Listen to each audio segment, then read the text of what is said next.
Olá pessoal, tudo bem? Vamos dar continuidade aos nossos estudos sobre ética e na aula de hoje nós vamos falar sobre o utilitarismo e John Stuart Mill. Então vamos lá? Então nós já temos aqui no canal a aula sobre aí o primeiro utilitarista, né? O fundador do utilitarismo, que foi Jeremy Bentham. Agora nós vamos prosseguir nos estudos sobre o utilitarismo com John Stuart Mill. Então, John Stuart Mill nasceu em Londres em 1806. Filósofo e economista inglês, sempre esteve preocupado com a reforma e a melhoria das condições de vida dos homens. Toda a sua vida foi pautada por uma intensa atividade, fundou revistas, círculos de estudos e foi membro do parlamento. Então percebam, é interessante conhecer um pouco sobre a biografia do autor, que Stuart Mill, além de filósofo, ele era um economista, então isso vai influenciar aí no seu pensamento, né? E também tinha uma grande atividade intelectual. Então fundou revistas, círculos de estudo e também participou da vida política como membro do parlamento. Então vamos lá. Vamos ver sobre sua vida e obra. Era o filho mais velho do escocês James Mill, seguidor da proposta política de Jeremy Bentham, o utilitarismo, pensamento de grande popularidade no mundo anglo-saxão. Recebeu do pai uma grande influência na sua formação intelectual, seguida por uma rígida disciplina. Então, com 14 anos, John Stuart já tinha lido os autores clássicos gregos e latinos. Tinha amplo domínio da matemática, lógica e história. E com 15, escreveu sua autobiografia e já declarava que queria trabalhar para reformar o mundo. Então tá aí a foto aí do Stuart Mill desde pequeno, né? Recebeu uma severa e autoritária educação. Na infância já lia grego e latim, e seu pai James Mill desejava transformar o filho na verdadeira máquina de pensar, tal como ele mesmo atesta em sua autobiografia. É claro que nós vamos ver que esse estudo, né, bastante rigoroso, intenso, né, muito fiscalizado pelo pai, precoce, fez com que ele desenvolvesse várias habilidades, mas ele também teve problema. Afinal de contas, sabemos nos dias de hoje que o jovem deve estudar, mas é preciso desenvolver aí as áreas cognitiva, psicomotora, né? A criança tem que brincar, tem que praticar esportes, tem que conviver com seus coleguinhas. Então, em 1823, levado pelo pai, emprega-se na East India Company, chegando a ocupar o mesmo cargo que seu pai depois de 33 anos de trabalho. Com 18 anos já começou a elaborar seus primeiros textos. E em 1826 é acometido de uma crise nervosa, que ele atribuiu à rígida educação ao qual foi submetido. Então, ele ficou, como nós dissemos hoje em dia, estressado, né? Teve uma crise de tanto que ele estudou, mas depois ele veio a superar. Em 1830, conheceu a jovem Harriet Taylor, esposa de um amigo, e se apaixonou. Como era um intelectual de renome e o caso repercutiu nos círculos da elite, seu comportamento foi abertamente reprovado pela sociedade inglesa. O amor platônico se arrastou por mais de 20 anos. Depois da morte do marido, o casamento com a viúva foi realizado em Paris. Tal acontecimento o fez um grande precursor dos direitos das mulheres. Então veja que interessante, né? Um tema atual. Temos que estar sempre atento aos temas atuais aí, que pode ser objeto aí de questões e principalmente de redação. Uma vez que Taylor era extremamente engajado na defesa dos direitos da mulher e na participação feminina na política. Então ele foi influenciado por sua esposa, Taylor. John Stuart Mill manteve contato com Tocqueville e Comte. A influência das ideias democráticas e positivistas de Comte marcaram a sua obra. Então, Alex Tocqueville tem importantes livros aí sobre a democracia na América. Seu ponto de vista é reconhecido entre os maiores defensores do empirismo, doutrina filosófica que afirma que o conhecimento é adquirido através das experiências vividas e a aprendizagem se dá por meio de tentativas e erros. Então, também é um defensor do empirismo, né? Estudamos lá na teoria do conhecimento. Era um defensor do utilitarismo, doutrina ética que afirma que as ações são boas quando tendem a promover o bem-estar da sociedade. Então, nós vamos ver, começar a perceber a diferença de Bentham, né, que teve as ideias iniciais do utilitarismo para Mill. Aqui nós já começamos a perceber, né, o bem-estar da sociedade.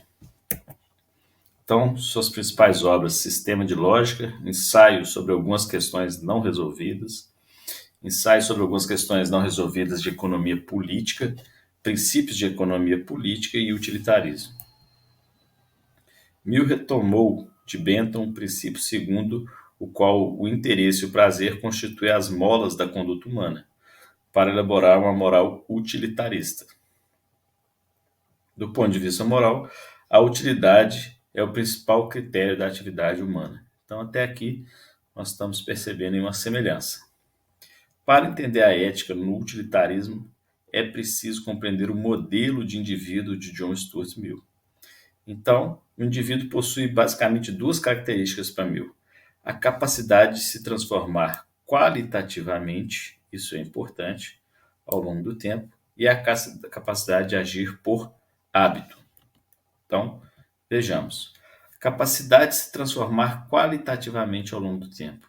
Então, decorre da possibilidade de experimentar prazeres de qualidades distintas, né, e derivam de prazeres qualitativamente superiores, tais como o prazer de ler um livro ou o prazer de ouvir uma boa música. Então, se o homem pode se aperfeiçoar, se pode se transformar qualitativamente ao longo do tempo, nós conseguimos perceber que ele vai dar um aspecto qualitativo mais à frente na sua compreensão do princípio da utilidade. E a capacidade de agir por hábito. Então, permite que o agente não calcule a todo instante a sua melhor ação, mas antes possa agir conforme decisões passadas ou normas estabelecidas ao longo da história pelo princípio da utilidade. Então, isso está relacionado ao benefício, vantagem, conveniência ao útil, por possibilitar que os indivíduos poupem tempo ao agir e desenvolvam certa constância nas ações morais. Então, aqui um bom argumento para a utilização política também do princípio da utilidade.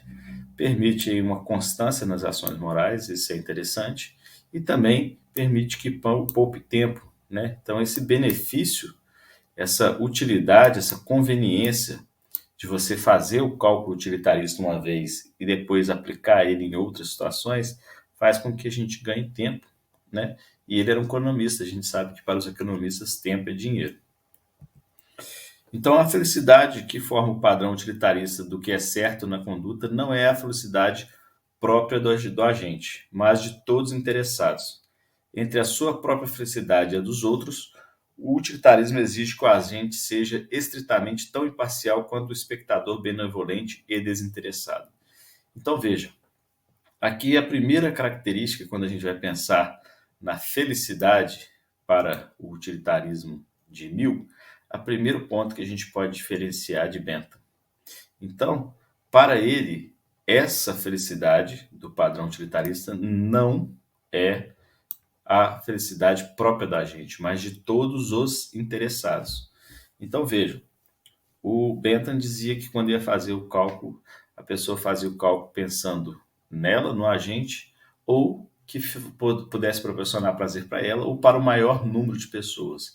Aqui, para ele, não interessa a felicidade própria do agente, mas a de todos os interessados. Entre a sua própria felicidade dos outros, exige que o agente seja estritamente imparcial, né? Como um espectador benevolente desinteressado. Então, para Stuart Mill, por vezes, a decisão correta é aquela que fosse proporcionar aí o prazer para o maior número de pessoas, muito embora não proporcionasse para aquele que tomou a decisão.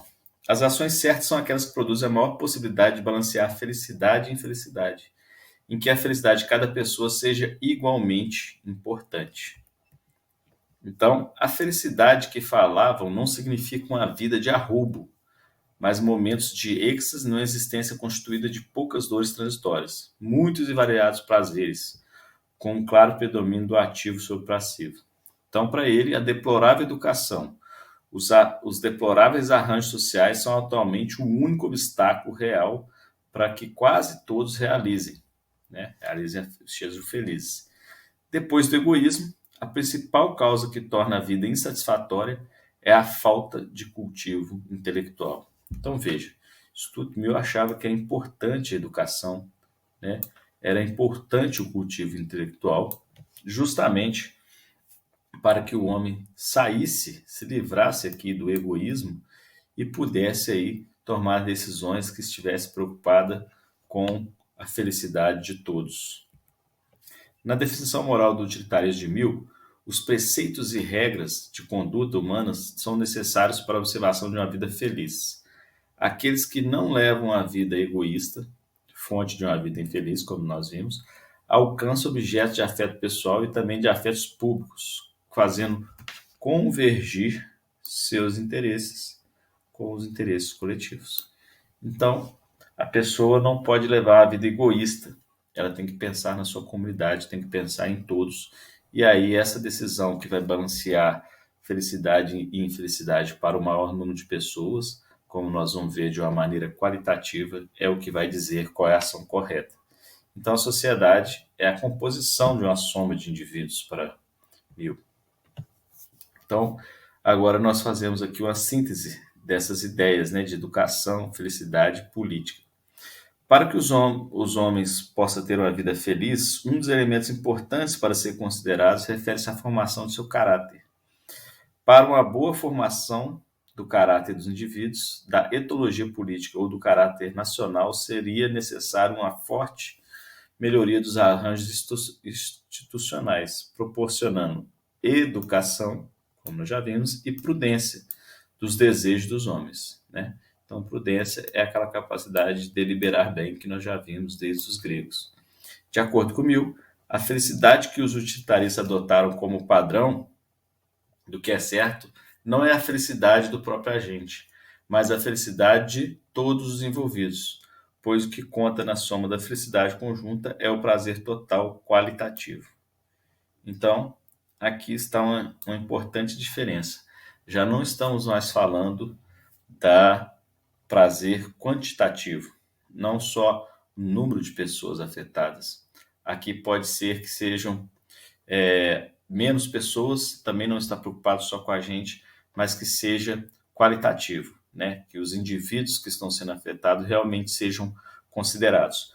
Porque é possível você tomar decisões com ideias utilitárias, com cálculos utilitários, que num primeiro momento ou a princípio atenda um grande número de pessoas, mas se você tiver olhar apenas do seu ponto de vista, num primeiro momento parece que está atendendo a todos. Mas se você for olhar de um ponto de vista qualitativo, aquilo que realmente proporciona prazer para aqueles envolvidos pode ser que não esteja atingindo da maneira que se imaginou. Então vamos lá. Para fazer coincidir os interesses individuais com os coletivos e assim maximizar a felicidade de todos os agentes envolvidos em uma ação, o ideal de utilidade recomenda os seguintes meios. Então vamos lá. Que as leis e os dispositivos sociais deveriam colocar, através do estímulo da livre vontade, o interesse de cada indivíduo em harmonia com o interesse de todo. E que a educação e a opinião, as quais são tão poderosas sobre o caráter humano, deveria ser direcionada para estabelecer, no espírito de cada indivíduo, uma associação indissolúvel entre a sua própria felicidade e o bem comum. Então, se você fazer o cálculo, como eu dizia, pensando na sua própria felicidade, você pode achar que está atingindo um grande número de pessoas, mas vai ver essa felicidade, porque é para você, não está vinculada, não está preocupada com o bem do todo, com o bem comum. Então, nós temos que, para mim, eu tinha que fazer leis e dispositivos sociais que vinculassem, né, que conseguissem fazer com que o interesse do indivíduo entrasse em harmonia com o interesse coletivo. Essa era a grande questão que ele chamava de utilitarismo qualitativo. Então, a moral para Mill tem por finalidade garantir a felicidade dos seres humanos. A moralidade pode ser definida como a regra e os preceitos de conduta, cuja observância permitiria a existência tal como fosse assegurada, a descrita fosse assegurada, na maior medida possível a todos os homens. Então, pessoal, é sempre interessante, nós já fizemos isso em Bentham e recordo aqui em Mill. A ética utilitarista é uma ética consequencialista. Ela está preocupada para atingir a felicidade dos seres humanos, né, na maior medida possível, né, e aquela conduta, ela tem que, aquilo que a gente teve como norma de conduta, ela realmente precisa assegurar para as pessoas efetivamente, né, aquilo que ela tinha como ideal, como era previsto. Bom, a diferença de uma ética deontológica, de uma ética do dever, da ética kantiana, é que a ação moral para Kant, ela não está vinculada à consequência. Ele não está preocupado com a consequência da ação, porque nós já vimos lá em Kant, nós estudamos que para Kant, inclusive, a ação pode ser ruim, as consequências da ação podem ser ruim para o agente. Ele não está preocupado com a felicidade do agente, e sim com a ação por dever. Se o agente agir de acordo com as regras aí do exercício do imperativo categórico, né, daquela exercício da razão que vai dizer para o homem a priori qual a conduta que ele deve fazer, ele deve agir daquela forma por dever, muito embora num caso concreto pode ser que não traga felicidade para ele. Então, essa é uma grande diferença, né? A ética do dever não está preocupado com a consequência e com a felicidade do agente. É ao contrário, a felicidade ela advém de uma vida guiada nessa ação por dever. Então a reflexão moral se funda no fato de que os homens são seres sociais e os sentimentos morais fundamentais são a simpatia e a fraternidade para Mill. Então veja, sempre relacionado com essa questão de fraternidade com o todo e dessa simpatia, essa capacidade aí de compreender o outro. Não há em nós uma consciência moral capaz de designar o bem, portadora de princípios de ação. Então, ele não iria concordar com Kant, que a nossa razão era capaz de dizer quais são os princípios de ação. Ele acha que o bem e o mal são uma questão de experiência. Nós vimos que, antes de tudo, ele era um empirista. Então, o homem é livre até onde não cause dano ao seu semelhante. Todo ser humano deve respeitar essa regra clássica, pois sem ela a vida social é impossível. Então nós vamos ver como que o conceito de liberdade de Stuart Mill está diretamente relacionado a essa relação que ele percebia do indivíduo com o outro, do indivíduo em sociedade. As ações de um indivíduo não podem ser absolutamente livres como as suas opiniões. Os homens são livres para exprimir suas vontades e pensamentos. Todavia, há uma enorme distância entre opinião e ação. Então, pessoal, isso aqui é muito interessante nos dias atuais, né? As pessoas acham que pode falar, escrever, postar tudo o que ele quiser nas redes sociais, sem preocupar se vai ofender ou magoar alguém. Se cada indivíduo absolutamente livre para pensar, agir com a mesma liberdade em sociedade, certamente a humanidade chegará ao caos. Então ele achava que nós somos livres para pensar, mas ao agir, ao expressar, a gente precisa ter um cuidado, a gente precisa respeitar. E nós vamos ver que é aquela regra clássica que o seu direito vai até onde chega o do outro. A gente precisa respeitar as vontades e opiniões dos outros. Para mim, a liberdade está sempre voltada para a questão de cidadania. No seu modo de entender, ela é sempre um limite para os governos relacionando-se com a defesa dos direitos políticos e da Constituição. A liberdade individual está relacionada na distinção entre a liberdade sobre si mesmo e o limite de sua liberdade em sociedade. Para o filósofo, a principal questão é saber como o Estado, que controla os indivíduos, pode, ao mesmo tempo, garantir liberdades individuais de cada cidadão. Então, para ele, o Estado precisava garantir a liberdade, sim, mas de todos os cidadãos. Essa é uma tarefa difícil, né? Essa é a principal questão. Como que nós vamos garantir a liberdade, mas a liberdade para todos, né? Temos que ter limites. Você, para exercer sua liberdade, tem que respeitar a liberdade do outro. Então, para que o ser humano tenha uma liberdade total, deve-se observar 3 princípios para Mill. A consciência do indivíduo de ser livre, o indivíduo deve ter a liberdade para ser diferente dos demais e deve existir liberdade de associação na sociedade. Então, para que uma pessoa fosse realmente livre, ela tinha que ter essa consciência de que ela era livre, a liberdade para ter as suas opiniões, né, ser diferente do outro, e esses que têm essa opinião diferente que possam se associar, ok? Sempre respeitando aí, é claro, a liberdade do outro. Então, pessoal, eram esses os tópicos principais que nós tínhamos que falar de John Stuart Mill, são os conceitos mais recorrentes aí nas avaliações, no Enem, nos vestibulares, que você precisa estar atento. Muito obrigado e até nossa próxima aula.